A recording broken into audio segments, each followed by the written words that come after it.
Ahoj, vítejte u dalšího dílu Života na ostro. Dnes vás vezmeme na místo, kde se historie snoubí s neskutečnou dřinou a kde se šlechtické tituly nosí stejně jako pracovní oděv.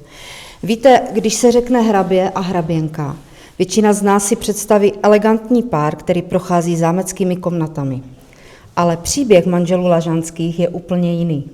Představte si, že koupíte rodinný zámek, zničený, vytunelovaný, do kterého teče a fouká a který navíc musíte odkoupit zpět a ne je restituovat. Už 28 let se hrabě Vladimír Lažanský a jeho žena Marcela věnují jedinému – záchraně Chýše.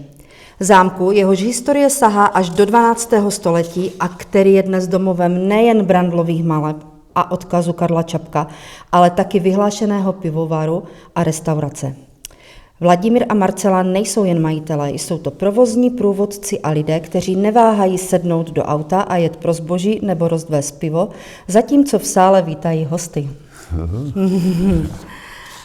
Vítám hraběte Vladimíra Lažanského a děkuju, Láďo, za tvůj čas. My se známe, tak proto si tykáme. Ano. Začneme úplně na začátku. Kdy je první doložená zmínka o Chýši? No, první zmínka je z roku 1169, to jsme teda těsně po polovině 12. století. Tady už bylo vladické sídlo, to víme, to je doložené. No, pak to vladické sídlo bylo počátkem 14. století předěláno na první raně gotický hrad.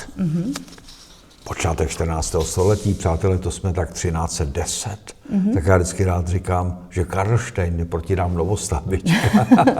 No, ten hrad původní byl zbořen v poděbradských válkách, konkrétně roku 1467, jenom proto, že chyské panství tehdy držel pan Burian II. Z Gutštejna. Přátelé, Gutštejn, jméno Gutštejn může přijít trošku jako německé, jako, no to je jako Rosenberg. Ano. Takže to, co byly Rosenbergové na jihu Čech v 15. století, tamhle jich Čech, tak byly Gutštejnové na severozápadu Čech. To byl jeden z nejmocnějších českých a jeden z nejstarších českých pánských rodů. A tam byl problém ten, že Burian z Gutštejna, on to byl katolický šlechtic. A vy víte, že po husitských válkách tady v naší zemi bylo 10% protestantů pod obojí, ale 10% katolíků a 90% bylo protestantů.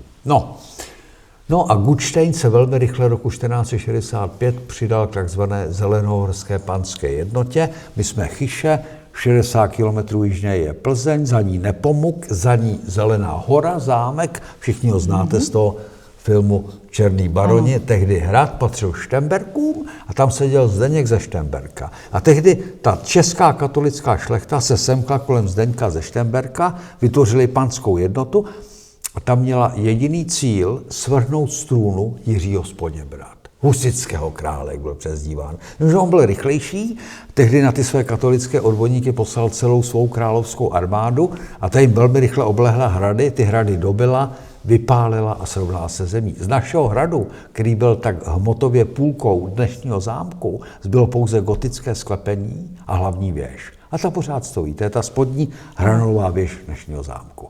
No ale Gutštejn po roce 1473, to už bylo za krále katolického Vladislava Jagiellonského, ten hrad znovu obnovil, vystavil jako hrad pozdě gotický, ten už byl větší a už měl půdorys dnešního zámku. Takže já, když to řeknu velmi jednoduše, tak stavební vývoj tohoto domu byl ukončen koncem 15. století, kdy vlastně vznikl ten půdorys a pak už následovaly jenom zámecké přestavby.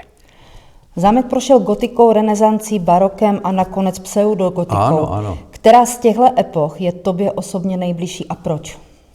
No, tak abych řekl, tak asi jako pro mě je takový nejbližší to baroko, to je konec 17. a začátek 18. století. Já jenom, abych ještě velmi rychle úplně letem světem dokončil tu historii.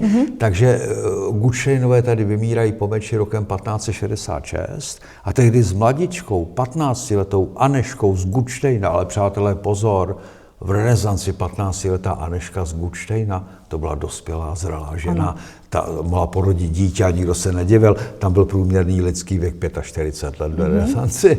No a tak to tady vyženil Mikulaj z Lobkovic s tou mladinkou Anežkou z Gutštejna po roce 1566 a ten se postaral o první zámeckou přestavbu toho pozdně gotického hradu, kterou ukončuje roku 1578, kdy z toho hradu vzniká pouze tehdy jednopatrový renesanční zámek. Ale už jsme v tom půdorysu dnešního zámku. No, tak Lobkovicové tady chvilku žili, pak se tady střídalo mnoho českých rodů, tím nechci unavovat, to byly epizodní záležitosti, to bylo tu 8 let, tu 9 let, ale určitě za zmínku stojí poslední předbělohorský majitel Chyší, to je velmi známé jméno, přátelé, to byl pan Bohuchval Berka z Dubé, pán na Bělé, Kuří vodách a na Chyšech. Nejvyšší purkrabí království českého, to byl nejvyšší purkrabí krále Fridricha Falského, zimního krále. My jsme si zvolili Němčoura za krále, že jo, když jsme zvrhli Habsburky. No a pak jsme prohráli bitvu na Bílé hoře, za 2 hodiny jsme prohráli předem vyhranou bitvu, to jsou taky šikolové. No a on prchá v doprovodu krále Fridricha Falského do Vratislavy, do Polska, čili do Slezska. Tím si zachránil život, ale neušel konfiskacím. Tak mu bylo všechno sebráno, Bělá, Kuří vody, všechna panství i Chyše. A roku 1622 to tady kupuje za sotva třetinu reálné kupní ceny tehdejší císařský rada nad apelacemi pan Jiří Vilém Michna z Vacínova. Ta rodina Michnů z Vacínova, to byla rodina parvínská, to byli zbohatlíci, dráči, kteří po té Bílé hoře letěli jak raketa vzhůru, jak kořistili na těch levných konfiskátech. No ale ať byli jakýkoliv, tak měli veliký peníze, který jim umožnili koncem 17. století si sem dovolit pozvat tehdy našeho největšího barokního architekta Františka Maximiliána Kaňku. Ten si na pomoc najmul italský architekty umělecký, štukatéry a mezi lety 1695 až 1708, přátelé, všimněte si, 13 let trvala ta barokní přestavba, která tomu zámku dala poprvé druhé patro a krásně ho vyzdobila. A já to baroko mám nejradši, protože tady působil Petr Brandl roku 1699, náš nejskvělejší barokní malíř, po Karlu Škrétovi snad náš nejznámější malíř. On tady zanechal roku 1699 v tom sále v přízemí tu fresku krále Davida, kterému přinášejí hlavu zavražděného syna krále Saula Išbošeta. Je to al secco, čili oleomalba na štukové vomínce, to freska, je to vzácnost, to je Petr Brandl, nebyl freskař. Je to ze 2 jeho fresek jediná, která se udržela, je malý zázrak, že se dochovala, ne v téhle kondici. My jsme na podzim roku 1997 ji nechali restaurovat. Draze, pěkně a krásně jako restaurovat. Také víme po všech průzkumech, že rok 1699, ten Petr Brandl na tom pracoval necelé 3 měsíce, přátelé. Honorář od barona Michny 600 zlatých. To si neumíte představit, to byly peníze neskutečný. Jenom malý příměr. V té samé době se dal v Praze koupit, dneska bychom měli říct na Staré Praze koupit, výstavní dům na Starém Městě po opravě v bezvadném stavu za 1500 a 1600 zlatých. Kvalitní jízdní kůň se kupoval za 80 zlatých a mistr truhlář, který uměl udělat krásný barokní nábytek, tak si vydělával 20 zlatých za měsíc. Takže Petr Brandl si za celé 3 měsíce vymaloval 600 zlatých tady na zámku v Chyši. Takže tak. Rod Lažanských je fakt pojem. Můžeš nám, Laďo, trošku přiblížit, jak rozsáhlý ten váš majetek v minulosti vlastně byl, kromě Chyše, které další zámky nebo pánství jste vlastnili? Jo, můžu. My jsme velmi stará rodina, ono těch českých a moravských rodin už není málo. Mnoho těch rodů vymřelo. Vymřeli Gutštejnové, vymřeli Rožumberci, vymřeli Ježišmarja, to je rodů. Dneska, když to můžu jmenovat, tak tyhle ty ruce mi stačí, abych to vyjmenoval. Jo? Žijou Štemberkové, žije ještě Bubnové z Litic, jo, Doudleby nad Orlicí, jo, Podstačí, Velký Meziříčí, mezi Jihlavou a Brnem, jo. Lobkovicové žijí asi ve 3 větvích, jo, Lažanští žijí. Hele, to je tak 8 rodů, tam to všechno vymřelo. A pak spousta těch rodů jsou cizáci, který se nalezli po té Bílé hoře. Ať to byl Mensdorf Puyi, já nevím, jiní prostě třeba baronka Hilprandová z Ottenhausu, zámek Blatná, znáte to všichni jižní Čechy, ale těch českých rodů, těch je opravdu takhle. Tyhle ty prsty by budou asi stačit, abych je vyjmenoval. No, ale my jsme rodina Tuzestará, my jsme rodina Vladická, my o sobě víme už něco z konce 14. století, pak jsme byli dlouho významná rodina rytířská i zámožná a dokonce také víme dneska, že jsme se nestali před Bílou horou rodinou panskou, to málo kdo ví, než sem přišli Habsburkové, když se prohráli bitvu na Bílé hoře, tak tady byly 3 stavy. Páni, to byly Rožnoberkové, Štemberkové, Lobkovicové, jo? Pak byli rytíři, tady bylo mnoho rytířských rodin, to už je šlechta, ale ne panský stav, a měšťané. Málo kdo ví, že jsme měli ještě chvilku 4. stav, a to bylo v době, kdy Rudolf II. Už nevěděl, jak si zachránit korunu českou, tak nabočkoval svého bratrance Leopolda Pasovského a on 1611 s 12 000 vojskem vrazil do Čech. Dobili celý jižní Čechy, vrazili do Prahy, dobili Malou Stronu a chtěli dál a tam někdo statečnej, ducha přítomnej, spustil ten Schutzkater, to znamená tu bránu v té mostecké věži. A oni se dál nedostali. Takže se tam jako válčilo. A teď postala chátra, jako pražská, jako lid obecný. A oni říkali, a my jsme ten 4. stav. My jsme ty štveráci. A od té doby se říká štveráci, to je jenom jako pro osvěžení tady rozhovoru. No, takže jo.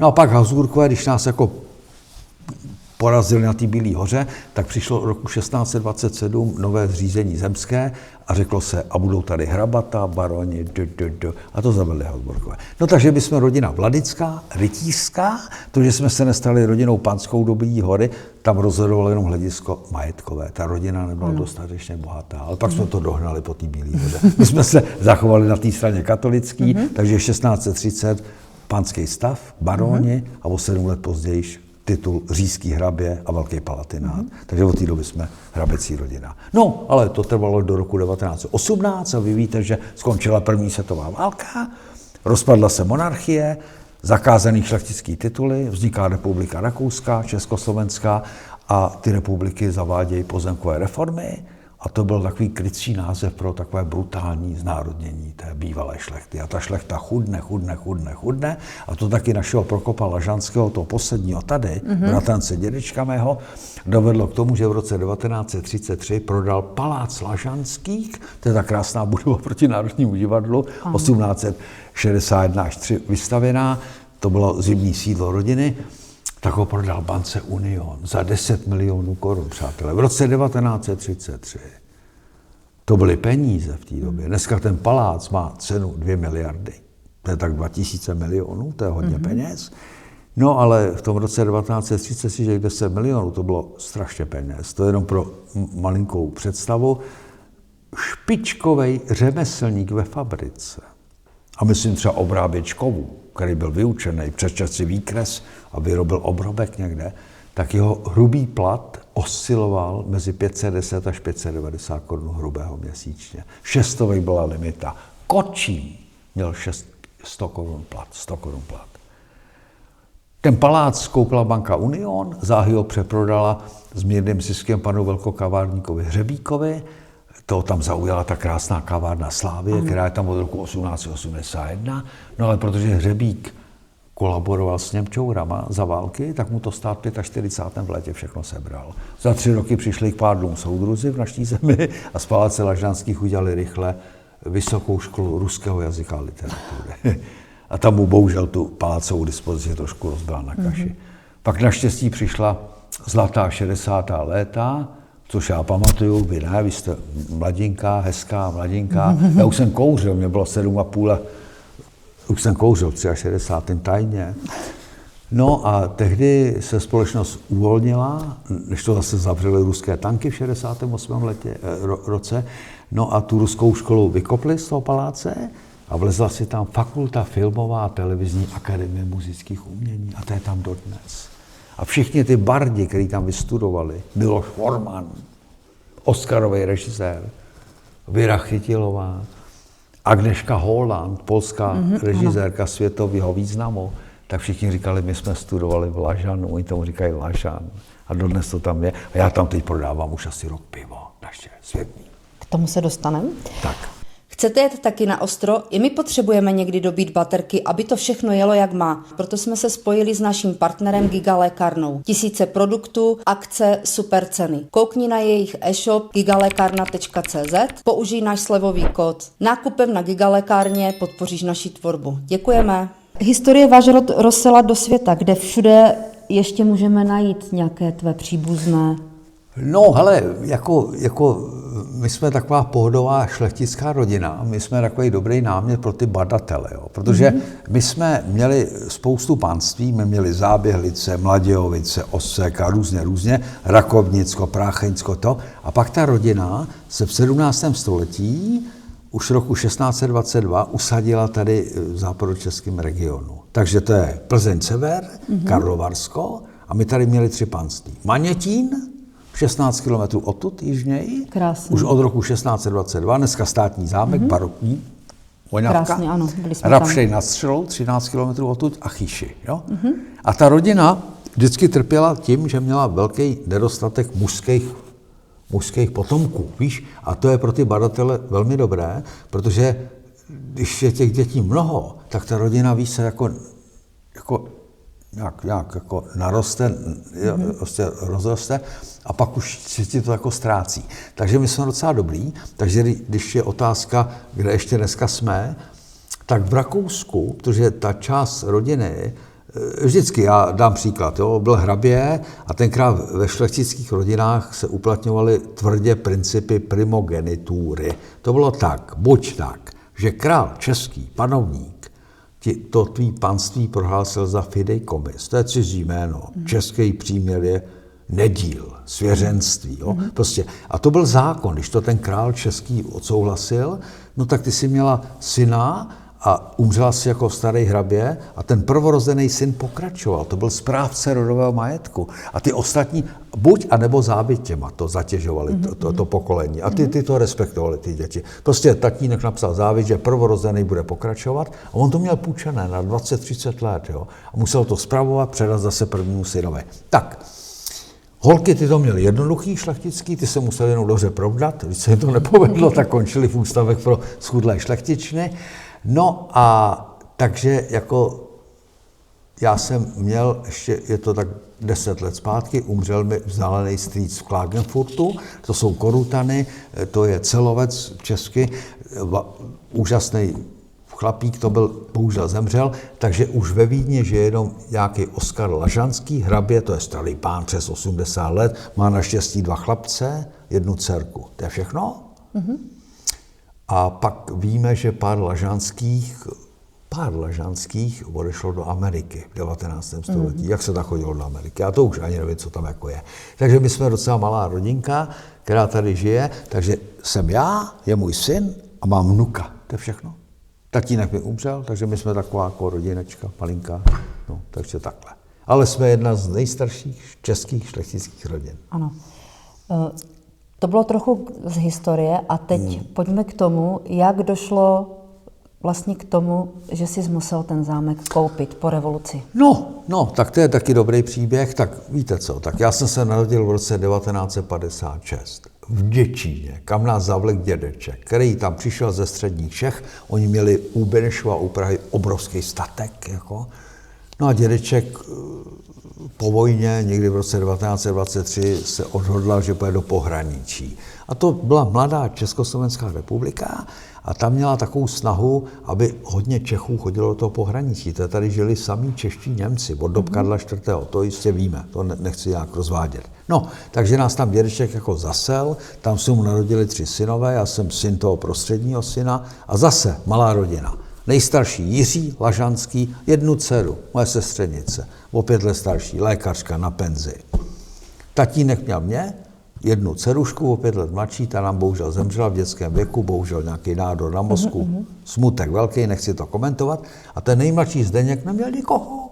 On měl manželku, která nemohla otěhotnět, prostě tečka. Takže ze 3 kluků by si čekala rodinu, která se ti nakošatí, víš? No tak já jsem byl jedinej kluk, jo. No tak já mám syna a jednoho vnuka, takže my jedeme furt takhle Taková linie. Jsme na vlásku, víš, takhle to cvakneš a končíme. No, takže tak, no.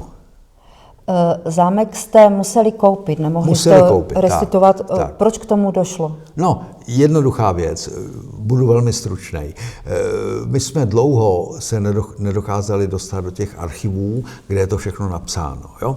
Tady byl naposledy majitel Prokop IV. Hrabě Lažanský, narozen 26. března 1904, bratranec mého dědečka. Skončila válka, druhá světová. Já ne, že bych to pamatoval, se narodil až 11. po válce, po té druhé světové.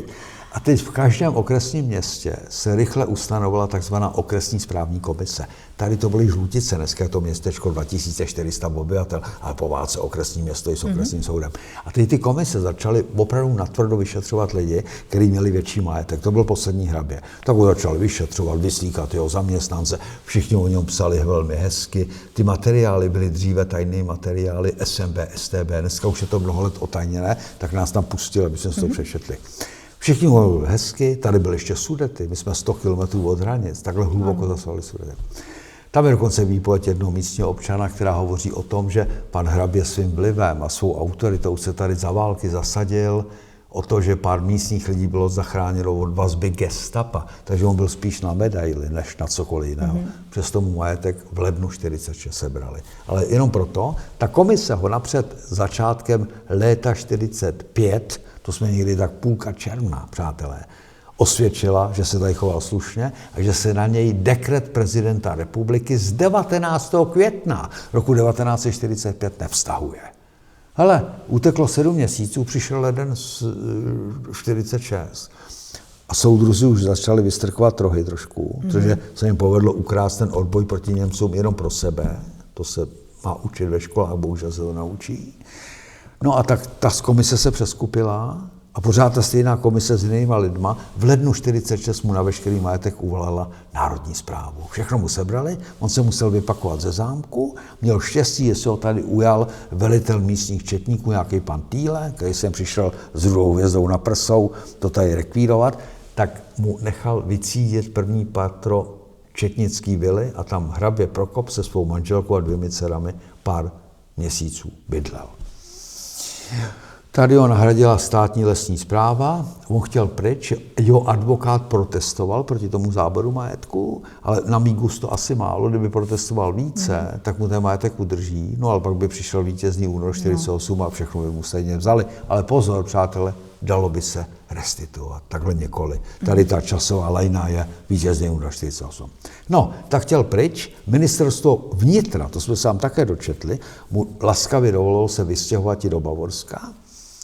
Ten přesun se organizoval na jaře 46. Dramatická chvíle, že to tady bylo nebezpečno, tady rabovací gardy, vraždění, loupení, to je strašný, o tom je spousta filmů, na který se nedá ani dívat na to, že to prožít. No tak oni si mohli sebou vzít pouze osobní věci, to jim to ministerstvo takhle jako určilo, který se museli vejít do předem 16 připravených bedínek a 4 jezevčíky si dovolili s sebou. No a on to nechtěl riskovat, tak využil toho, že Tchán měl veliké konexe na americkou ambasádu v Praze, tak jednou v noci počátkem dubna roku 1946 přijeli od Plzně 3 džípy s americkými vojáky, tady naložili spakovanou hraběcí rodinu a vyvezli tady přes kopce do Bavorska. Oni skončili v malém bavorském městečku Grafenau.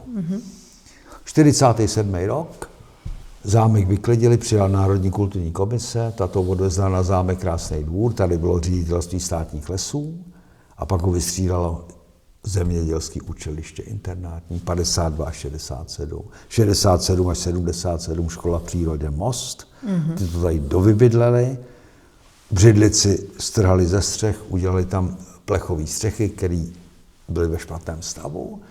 No a ta škola v přírodě to držela s tím parkem, který se stal džunglí a pralesem, zámek, spadly stropy ve východním křídle a drželi to až do června 89 a to už se dostávám k tomu koupení zámku. A v červnu 89 oni to bezúplatně převádějí do majetku jedné pražské státní akciové společnosti. Tam měla původně veliký představy, že po opravě se to udělal noblesní hotel ve vazbě tady na nedaleké lázně, jako jsou Karlovy Vary a další. Přišel listopad revoluce, ze státní akciovky s tímto majetkem se stala rychle firma soukromá, která naštěstí ty záměry zde přehodnotila. Oni naopak v Karlových Varech vybudovali hotel Dvořák, tam se přeinvestovali, na to už neměli peníze, tak v roce 1994 to nabídli prostřednictvím jedné renomované plzeňské realitní kanceláře k prodeji a za zámek v dezolátním stavu a za tu džungli okolo v 94. roce chtěli 27 milionů korun. Já jsem to okamžitě zjistil v nějakých realitních novinách, že náš zámek je na prodej. My jsme v té době už podnikali jako živnostníci, vydělávali jsme fakt hezký peníze, ale 27 milionů korun pro nás tehdy byla částka z říše snů. Tak jsme to zase rychle zavřeli ty noviny a čekali jsme, co bude. Rok před námi se sem přijel podívat asi 30 přebohatých zájemců, všichni to chtěli na hotel, na sanatorium, prostě nápady, jeden horší jak druhý, ale všichni, kteří si prohlédli ten zámek, tak rychle odtud utíkali.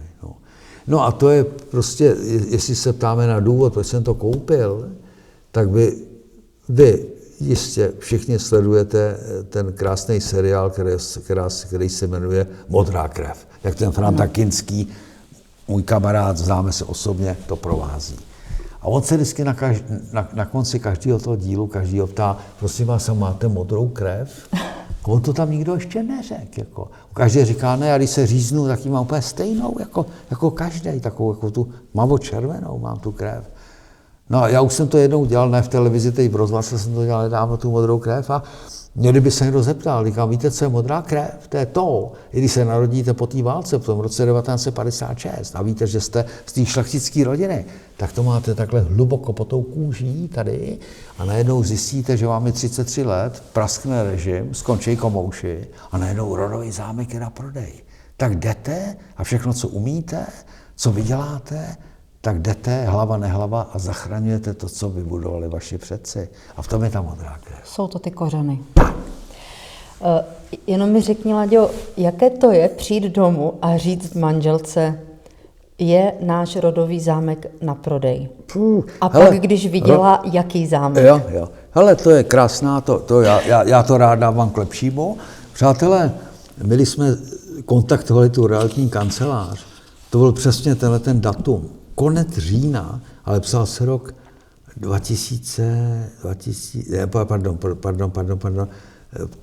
psal se rok 1995. Jo. Mm-hmm. Podzim, konec října, počasí jako dneska, nebe tmavý, jenom začít sněžit a padat sníh a pršet, prostě depresivní počasí. Když jdete kupovat nějakou ruinu, běžte koncem května, když je sluníčko, optimismus, ale my v tomhle počasí. Teď přijel ten majitel té realitky, on už tady byl asi po 50. A on říká, prosím vás, pane Ženský, a jaký je váš zájem o koupit toho zámku? Už jsem cítil tu únavu v tom hlase. On už tady byl asi 50krát zbytečně. Všichni utekli, viděli tu hrůzu. Já mu říkám, pane inženýre, víte, já činím kroky, abych to nějak profinancoval, jako jednám s bankou o úvěru a tak.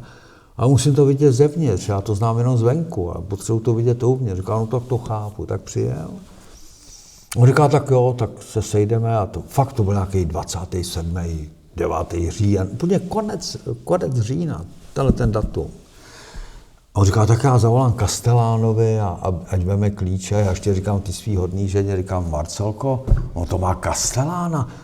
To nebyl asi úplně ve špatném stavu. No. Víte, kdo byl Kastelán? Nějaký pan Mikuláš Staněk, ročník 1911. A to byl jediný člověk, který tady nezabloudil, který tady ty lidi dokázal provést. No, tak jsme si prohlédli zámek a teď jsme sem přijeli jako rodinka. Já, manželka, můj táta mý ženy a náš 13letý syn Vojtěch. Jo.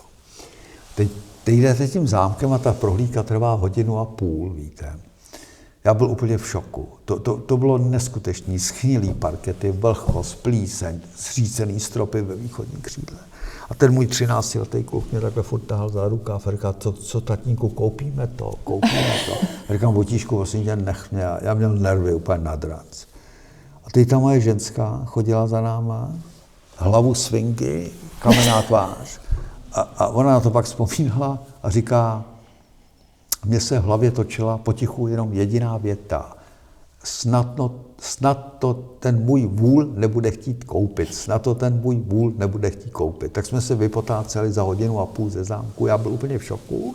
A co mě dorazilo úplně, že ten šéf té realitky říká, no ty pánové, kteří to dostali zadarmo, tak si nechali nedávno takovou aproximační metodou zpracovat od odborníků nějaký takový jakoby nějaký návrh, kolik by stála oprava toho zámku. A v roce 1995 na podzim mi řekli, že jim to vyšlo 70 milionů korun. To je dneska 3/4 milionu. 250 milionů. Ano. Já myslel, že se tam úplně skácím, takže jsem to nějak jako rozchodil, jako zachoval jsem dekorum, tak jsme se rozloučili, on si říkal, no tak další blbeček, že jo, který se sem přijel podívat, zase uteče. No já jsem neutek. Tak jsme přijeli domů, tak jsem se jako uklidnil a říkám, no hele, tak to koupíme, no, tak jako co? Tak jsme začali hlasovat, jsme byli 3, jo. Já, syn a manželka, tak jsme vyhráli 2-1, jo. Mámu se přehlasovali. Nakoupili jsme to 22. února 1996, ale ne za těch 20 milionů, ani za těch 27, oni spadli na 20. Já jsem si sehnal úvěr 10, víc jsem nedokázal získat a nabít jsem 10. Oni to nakonec pochopili. Takže 22. února roku 1996 jsme za 10 milionů, byl to velmi levný úvěr, začali jsme per año 16,5% a za rok a půl IB banka nám z toho udělala 28% lichvu. Já jsem běhal měsíčně do banky v roce 1998 a tam jsem nosil 198 000 korun českých na úroky. Jenom na úroky. Na to se muselo vydělat, i na tu opravu se muselo vydělat. My jsme podnikali hlavou, hubou a tuškou, jsme docela chytrý lidi. Já jsem jako strojní inženýr nakonec skončil původně v bance a tam jsem prošel celou bankou a v 90. roce jsem končil v bance práci a začal jsem štrikovat podnikatelský záměry po podnikatele. A my jsme vydělávali hubou, tuškou a hlavou 10-12 milionů ročně. Moje žena kvůli mě přestala učit na gymnáziu v roce 1992, pomáhala s papírama. Přátelé, všechno je tady a na to jsem pyšnej, neprojedl jsem zbytečně jedinou korunu. No, já vím, že vlastně ty si zaměstnával tady okolní řemeslníky, žádné velké firmy. Tak. A řekni mi, čím jste vlastně začali? Jako přijít na takovou ruinu a kde dřív začít? Hele, to ti hned napadne, jo. Přijdeš na tu ruinu, jo, a teď říkám, pane bože, tak čím začneme? No tak jako jo, prima. Tak první, čím jsme začali, že tenhle ten Mikuláš Staněk, to byl můj první zaměstnanec. Dědula, 1911. To jsme tenkrát psali na stroji takový ty výkazy na tu sociálku, já to tam nosil. On říkal, pána Žanský, nesplete jste tam rodní číslo 11, víš, vždycky rok. Ne, no, říkal, on je opravdu takhle starý ten pán. Hele, tak on mi to tady větral. Od rána do večera větral. Ten barák se musel provětrat, když bylo hezky, jo? Víš, to je důležité dýchat. To větrání. Dýchat. Pak jsem se tady domluvil s panem starostou. Já jsem měl to štěstí, že tady byl starý pan starosta, ročník 1931, ve věku mýho tatínka. Jeho maminka, Mařenka Havránková, Zasobodná, tady od roku 1911 sloužila až do 26. roku hraběti Vladimíru Lažanskou. To bylo antré. Ten šéf té realitky mu zavolal, říká, tak pane starosto, konečně pro ten váš zámek máme kupce. To nebyl jejich zámek, ale byl na katastru obce. A to byl takový jednoduchý pán, ten pan Štengl, ale nekrad, to byla jediná devíza, to je nejlepší, když nekrade starosta, to je největší kvalifikace, bych řekl. A on mu říká, kdo to je? Říká, nějaký pan Lažanský, máme spát ze židle. Hele, takže ona tady pracovala jeho maminka od roku 1911 do roku 26, pak se teprve mohla vdát ve svých 31 letech a já dneska celou tu jejich rodinu tady zaměstnávám. Jeho syn je můj podsládek, jeho manželka je šéfkuchařka, má 2 dcery, jedna je manželka Sládka, druhá je moje vrchní pivovaře. Takže to bylo antré, že víte co, přátelé, když přijete od někud ze severu Čech, z relativně velkého města, do takovéhle díry s proměnutím, kde je 600 obyvatel, tak ty lidi vás koukají, co to sem přišlo, jako, rozumíš? To bylo antré neskutečný.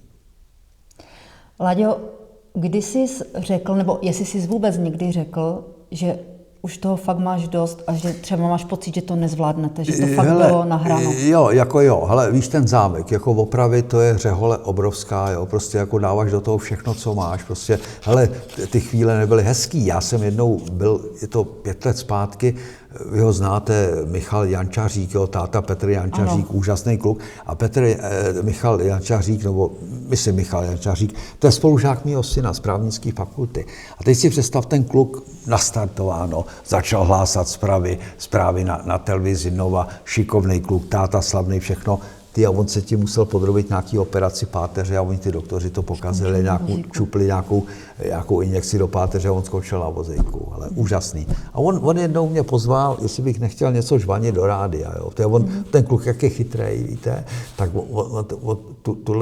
tu indispozici, kdy je na vozejku, on to přebije tím ráciem, jo. Když jsi chytrej, tak to nějak zvládneš. No tak jo, tak mě pozval do plzeňského rozhlasu, já tam párkrát jsem už tam žvanil, tak jsem tam jel, pozval tam nějakou mluvku Národního památkového ústavu a kastelána tady z Valče, jo. No tak jsme tam povídali a ten pořad se povedl a jemu se to strašně líbilo, tak mi pak záhy zavolali, jestli bych nešel do televize ZAK, to je regionální západočeská televize, a že by se mnou udělal, a to bylo krásný, my tam měli 3/4 hodiny na žvanění, jo, žádný písničky, nikdo nás nepřerušoval. No a teď tam jako jedeš a teď já nemám rád nějaký klišé, víš, nějaký takový ty keci, víš, takový ty řeči. Ne, tak říkám, tak jestli se mnou chce udělat rozhovor, tak budu povídat, tak jak jde život, jak to jako je. No a teď tam takhle povídám, on mě takhle zpovídal podobně jako ty, tady hezky. A já mu říkám, to víte, pane Jančaříku, to byly těžké chvíle, ale to třeba, my jsme jako se do toho dali a teď já jsem přijmul 2 truhláře, teď se vysazovali okna, který se repasovali, opravovali, vybavil jsem si dílnu a takhle začneš, jo, a začneš těma haváriema, jo. Hele, a teď to východní křídlo, spadlý stropy, říkám, no to je malér teda, no a co s tím? No a teď památkáři, oni mi šli na ruku, já jsem se domluvil s ředitelem, že to chci takhle opravit a jeho to zaujalo, takže mě neobtěžovali památkáři. To nebyla spolupráce, to byla symbioza s památkářem. Já jsem fakt neměl problém s památkářem, ne, ale nastartoval jsem to dobře. Jiní lidi koupí zámek, památku, začnou jí, jak bych to řekl slušně, nějak jako prznět, jo, 2 roky a pak najednou zjistí, že existuje nějaká památková péče a začnou lítat jiskry a problémy. Ano. Ne, já jsem říkal, hele, já to chci koupit na podzim, chci to udělat to a já to koupil až v únoru 96. A jo, to tak zaujalo, že odehnal ty referenty ode mě a vzal si to sám pod křídla, pan ředitel. A šlo to jako po másle, ne, že by mi něco odpustil, ale šlo to krásně. No, ale teď zpátky k tomu, co chci říct. A co jsem to chtěl říct vlastně? To východní křídlo, jak propadla ty stropy. A teď si představ, jo? A teď se do toho dáš a teď ty památkáři říkají, no tak se koukneme, v jakém stavu je ten krov. A to není malý krov, to je křídlo, to má 80 metrů dílku, to když spočítáš na plochu, tak to je 15 metrů nějakého krovu.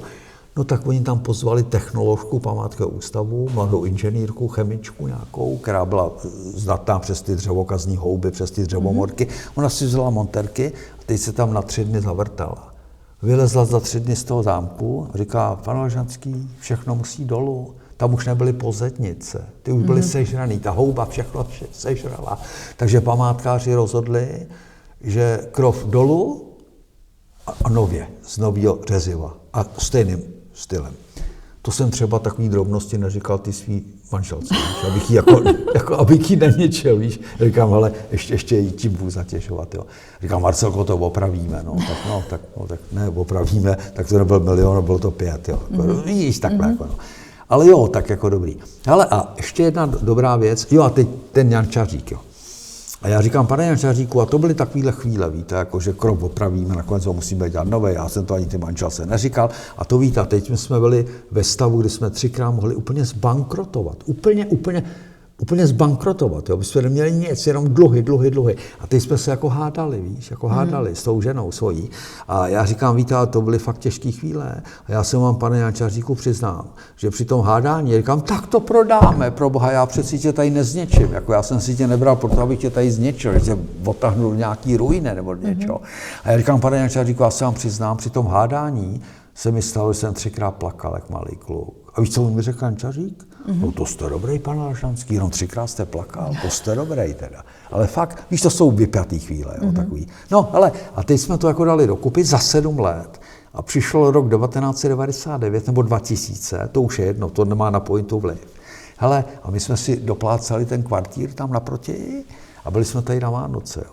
Teď poslouchej, teď hele, 2-3 místnosti hotový, koupelnička, jo, zbytek všechno na hrubo. Tak jsme přijeli z Děčína, ta Marcela tam v tom Děčínu udělala bramborový salát a řízky už obalila, tady jsme si na butanovém vařiči pekli, jo, na betonové podlaze. Jo. První Vánoce tady. Hele, tak jsme tady byli 24, 25 a 26, že pojedeme domů. Marcela byla z Ústí nad Labem, já z Děčína, ještě oboje rodiče žili. Ona mi někdy kolem 4. odpoledne, toho 26. na Štěpána říká, Láďo, víš, že se mi ani odtud nechce domů? To bylo pro mě největší zárostí učenění. Po těch 7 letech, že se jí to tady líbilo. Dneska se v tom ona našla, dneska ona je velká průvodkyně. Ano, je, ano. Jako kantorka není blbá, jo, středoškolská profesorka, 2 vysoké školy. A dneska ona se v tom našla a dneska my máme tady svůj život. Už tady bydlíme natrvalo už asi 4 roky. Jo. Ty rodiče zemřeli v Děčíně, jak jsem tam prodal ten dvojdům a už jsou z nás bezdomovci, přátelé. Už nás byl jenom zámek a pivovar. No.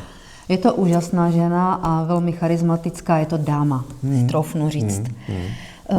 Láďo, vlastně když jsi tady vzal potom tatínka a už to tady začalo nějak vypadat, co na to tatínek?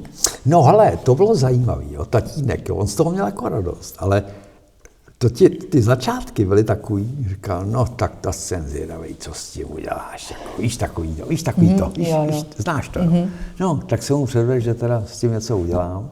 Tatínek z toho měl teda fakt radost velikou, jo, jako fakt, myslím, že se jí pyšnil tím, jako užil si toho tatínek, ten tatínek se dožil, ale já to teď spočítám, on byl 31 ročník, dožil se 85 let, no tak když to spočítáme, tak kdy umřel, 31, no tak máš 69 do celý, veď, jo.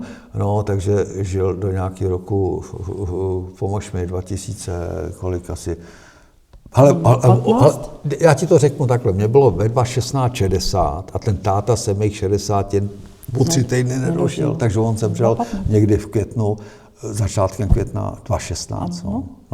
No, a takže si to užil vrchovatě samozřejmě. Jo. A samozřejmě i rodiče, ženy mý taky se dočkali toho, že už to bylo opravené. Oni teda zemřeli bohužel dřív trošku než moje rodiče. A jezdil tady rád? Jo, táta jo. Ten to tady měl hodně rád, táta. No. To je hezké. Láďo, jak se zachoval stát? Protože hodně takových těch vlastně lidí, kteří zrestituovali ten majetek nebo i koupili, tak s tím státem moc ta spolupráce neprobíhala. Jak to bylo v tvém případě? No hele, v mém případě to bylo tak, že my jsme docela byli jako hvězdy, protože my jsme byli a dodnes jsme takový případ, že 2 lidičky, živnostníci z masa a kostí dokážou zachránit takhle velký zámek. A k tomu ještě přidat tu další industriální památku, ten pivovar, jo. Jo, oni dneska o nás mluví s velkou úctou Ministerstvo kultury. Já jsem od roku 2000 členem vědecké rady ministra kultury, jsem viceprezident, majitel asociace majitelů soukromých hradů zámků. Jo, ale já z toho mám jenom starosti, čas pryč, peníze pryč, nemáš z toho nic, to jsou všechno čestné funkce, ale jsem taková jako vážená osoba. No, tak stát se k nám zachoval docela hezky, takže my jsme dostali takový veliký priority z toho okresního úřadu a v těch památkářů krajských, plzeňských, takže nám prvních 5 let, když jsme se do toho dali, stát přidal 8 milionů korun Ministerstvo kultury dotaci. Jo?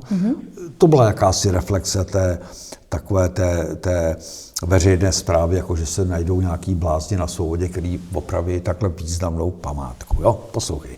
No a tím stát s tebou končí. Jo? A teď ty to provozuješ jako stát, ještě líp jako stát, celý rok to provozuješ, duben až říjen, na požádání kdykoliv, by to umíme ukázat v listopadu, v lednu, v únoru, kdykoliv, kdokoliv.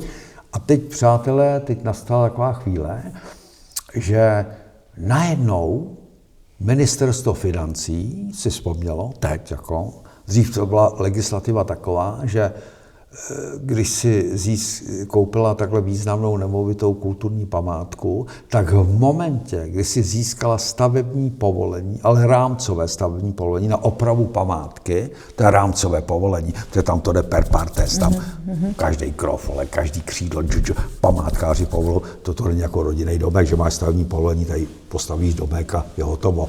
To je proces na léta. No, ale jakmile máš stavební povolení a začneš opravovat památku, tehdy, před těmi 30 lety, tak ten moment jsme byli osvobozeni od placení daně z nemovitosti. A to víš, to není malý baráček, že jo? To když někdo spočítá tu podlahovou plochu a ta zahrádka 12 hektarová, no tak to se pohybujeme někde v řádu 100 000 peněz, jo? Víš, tak. No a to bylo, buď opravuješ, tak jsi osvobozený, a když opravíš a otevřeš pro veřejnost a děláš svatby, koncerty, prohlídky, tak jsi osvobozený. A takhle to krásně plynulo. Takže my jsme skoro 30 let osvobození a teď, přátelé, najednou telefonát, finanční úřad Karlovy Vary, slušná paní, říká pan Ležanský, a teď ministerstvo financí vymyslelo, že my musíme prokázat, že provádíme takzvaně kulturně vzdělávací činnost tady, že ukazujeme to lidem a děláme tady přednášky a sympozia, expozici Karla Čapka. Já si myslím, že já jsem slabikářový případ toho, jak to má být. Jo.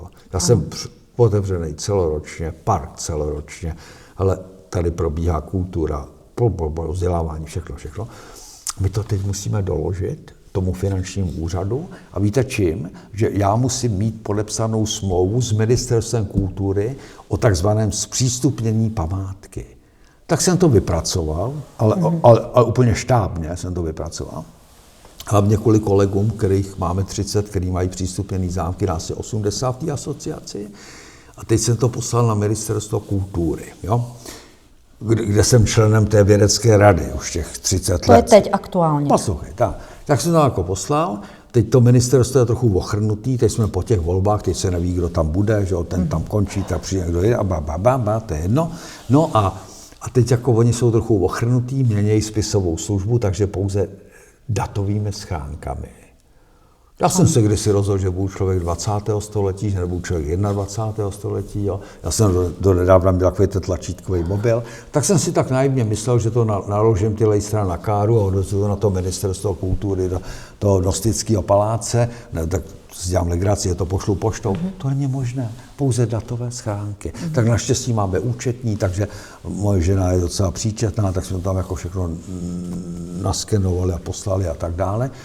No a teď ta hodná paní mi volala, jako co s tím bude, jako, já říkám, no, tak já tam zavolám na to Ministerstvo kultury, a říkám, no, pan Ležanský, jste 20. v pořadí, tak jste v pořadí, musíte počkat. A ona má dobrou náladu, ta referentka, jako, furt se směje, říká, mám ještě 2 agendy, říkám, no, tak takhle funguje ta ústřední správa veřejná, kterou platíš ty, já, tady kolegové, tady pan režisér, taky, všichni to platíme, oni se jako smějou. No a já musím dokladovat, že nejsem darebák, že jsem otevřený pro veřejnost, abych neplatil daň z nemovitosti. Takže takhle strašné.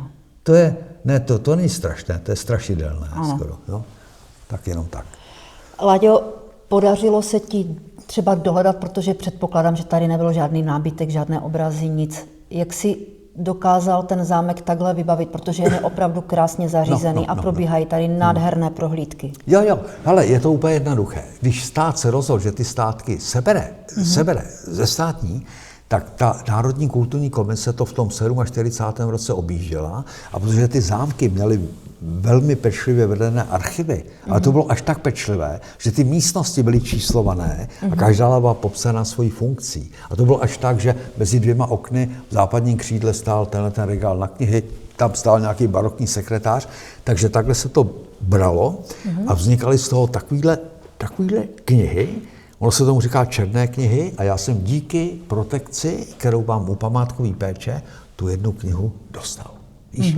No, takže vím, kam to převezli, všechno je to evidované a já dneska za nějaké nájemné ty původní věci, ten spodek získávám, nebo tady portrétní rodovou galerii, obrazy. No a jinak první patro, když to vemeš, ten nábytek, všechno, to je moje. Musíš to schánět, něco dostaneš poškozené, musíš to opravit, na něco stačíme my, na co nestačíme, máme restaurátory nábytku. No musíš být vetešník, musíš schánět. Prostě to je tisíce drobností, věcí. No a takže to máme takhle zařízené. No. A teď mám další šanci, že z toho krásného dvora mi sem nabízejí úplně všechny věci, které tam ještě jsou. Protože ten zámek je ve špatném stavu, oni se toho potřebují zbavit. Takže mi malinko navýšejí nájemní smlouvu a já se všechno dostanu. Příští rok na jaře, víš, takhle. Super. Já vím, že ty opravdu zháníš, co můžeš a že tady třeba zrovna za naším kameramanem jsou malinké kachlové kamna, které byly kdysi velké. A že třeba děláš to, že jsi to odkoupil úplně rozebrané a z těch kachlí si nechal poskládat teda tady toto aspoň, ať ten zámek vypadá opravdu jako zámek a stále ho zařizuješ. Jo, stále, to je stálá péče, furt musíš o to pečovat, furt to musíš zařizovat. Víš, a já vždycky, mě úplně fascinuje to, když ten zámek se zestátnil v tom 46. roce, tenhle velký zámek, plně zařízený, teď si představ, toho porcelánu, toho skla, toho nábytku, co tady všechno muselo být. To generace těch lažanských to tady furt zařizovali a najednou buch, ono se to rozchvátí a nic. A lidi mi říkali, a když se to koupil pan Lažanský v tom 96. byl tady nějaký mobiliář. Říkám, jo, to víte, že jo. Víte, co tady bylo? Tady byla škola v přírodě. Takže tady byly tabule, znáš ty tabule, takový ty roztahovací, stolky a židličky školní. To bylo jediné, co tady bylo. No já vím, že jsi říkal, že se tady hrál i hokej. Jo, dole v tom sále. No. To, až takhle to bylo daleko, že už tady jako z toho udělali tělocvičnu, víš, jako takhle to bylo. No. Z čeho jsi měl největší radost, že se ti podařilo sehnat nebo zachránit, nebo... Hele, jako, víš co, jako přesně vím, tady se jakýmsi zázrakem zachovaly dvě věci. Dole v tom sále, kde je ten krb barokní a kde je ta freska Petra Brandla, tak tam je veliký zrcadlo zlacený. To jediný a ještě taková ti jakoby taková okrasná studna, taková kašna, já vám to zítra ukážu, mám to v expozici Karla Čapka, je to italská renesanční práce v růžovém mramoru, neskutečná věc, já to nechal restaurovat, a když říkám italská renesanční záležitost, tak to je 15. století, možná i 14. konec, protože my díky husitskému hnutí jsme byli o 200 let hozeny někam zpátky. Ale renesance, která u nás se povídá 15-16 století, spíš to 16, 15. století v Itálii, byla renesance v plném proudu. Takže to se dochovalo a to zrcadlo taky.